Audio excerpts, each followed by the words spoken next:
رمضان المبارک کا مہینہ شروع ہونے میں اور صرف کچھ دن ہی باقی رہ گئے ہیں۔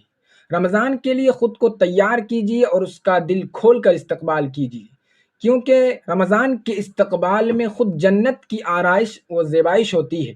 وہ بھی ایک دو دن قبل نہیں بلکہ پورے ایک سال پہلے سے ہی جنت کی آرائش و زیبائش شروع ہو جاتی ہے۔ تو پھر آپ کیوں پیچھے رہیں؟ آپ بھی رمضان کا دل کھول کر استقبال کیجیے، کیونکہ یہ وہ مہینہ ہے جس میں قرآن کی صدائیں گونجے گی، قرآن جس پر ناز کرے گا۔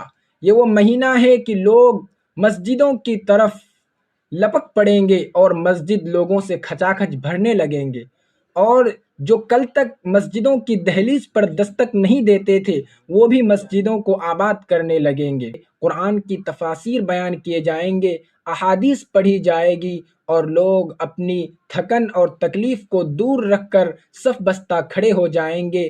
جو کل تک مسجد کی دہلیز میں قدم نہیں رکھتے تھے وہ بھی مسجد کے رونق بنیں گے، اور جن کا دل خدا کی یاد سے غافل تھا وہ بھی مسجدوں میں آئیں گے اور اپنے رب کو راضی کرنے لگیں گے۔ تو کیوں نہ ہم بھی اپنے رب کو راضی کریں اور اس مبارک مہینے کے آنے میں خود اس کا استقبال کریں۔ اس سے پہلے ہم اپنے آپ کو تیار کر دیں، ہم اپنے آپ کو نماز کی طرف رغبت کریں، ہم اپنے آپ کو زیادہ ٹائم اللہ تبارک و تعالیٰ کی عبادت میں لگائیں، تاکہ رمضان المبارک کا وہ مہینہ ہم آسانی سے گزار سکیں۔